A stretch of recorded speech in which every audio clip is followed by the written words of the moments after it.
دوستانو که تر اوسه پورې مو زموږ د یوټیوب چینل سبسکرایب کړی نه وي زموږ د یوټیوب چینل سبسکرایب کړئ او په خوا کې د ګینټې نښان وسره ووهئ چې زموږ هره ویډیو نوې اپلوډ کېږي تاسو وړاندې به تر رسیږي. راځو دوستانو خپله ویډیو په طرف. دوستانو که چېرته زموږ ټلیفونو سټوریج یا میموري ډکه شي نو دوستانو د ټلیفون یو داسې اپشن د ځان څخه لري. دوستانو که چېرته تاسو د ویډیو تر پایه پورې وګورئ نو دوستانو تاسو به ډېر ورته حیران شئ چې آیا زموږ په ټلیفون کې دغه ډرایو شته او که نشته. نو راځو دوستانو دې لپاره دلته په دې باندې کلیک کوو. دلته چې کله راغلم دغه ډرایو به تاسو پیدا کړئ.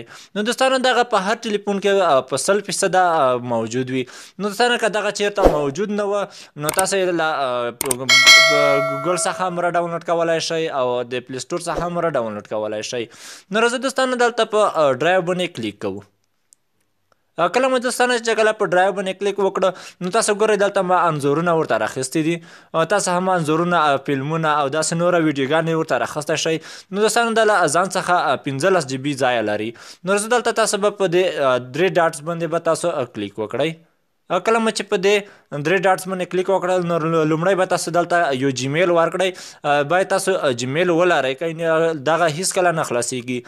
که تاسو نه دا جیمیل مو یو ځل ورکړو او که دغه موبایل تاسو نه فارمټ شو یا مو خرڅ کړو نو تاسو نه یا ورک شو نو تاسو که هغه په بل موبایل کې هغه جیمیل هم ورکړئ نو دغه تصویران ویډیوګانې هر څه په دغه بل موبایل کې په نوي موبایل کې درته راړوي. نو تاسو دلته به لومړی جیمیل ورکړئ. ما هم جیمیل ورکړی دی. نو دلته به تاسو راشئ دلته ښکته کې دلته ګورئ تاسو یعنې 15 GB دغه خپله ځای لري.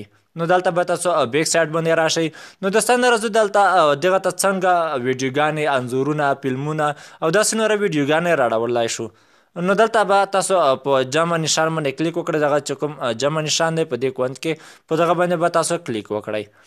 کله مو چې په دې باندې کلیک وکړئ تاسو دلته اپلوډ ګورئ دوهم اپشن باندې به تاسو کلیک وکړئ.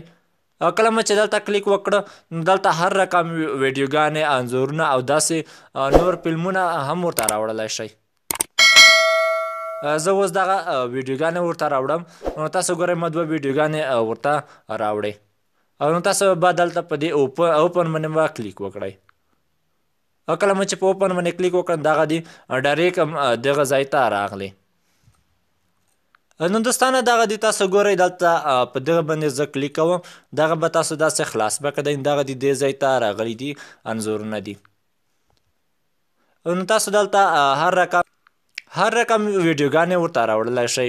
نو دوستانو که دا وړوکی شان ویډیو مو لایک کړی وي او نه وي د زموږ چینل سبسکرایب کړئ او ویډیو نورو دوستانو سره هم شیر کړئ. نو دوستانو که چېرته دغه اپشن کار ونه کړه نو دلته ښکته کې موږ ته په کمنټ هم پرېښودلی شئ. موږ ته هلته هر رقم پوښتنه کولی شئ. موږ ته په دې شي کې ویډیو جوړه کړه. کوم مشکلات چې وي موږ ته به خالي کمنټ کوئ او موږ به تاسو ته ویډیوګانې جوړوو پکې.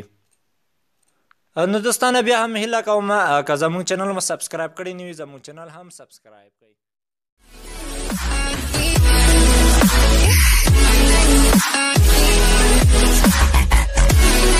I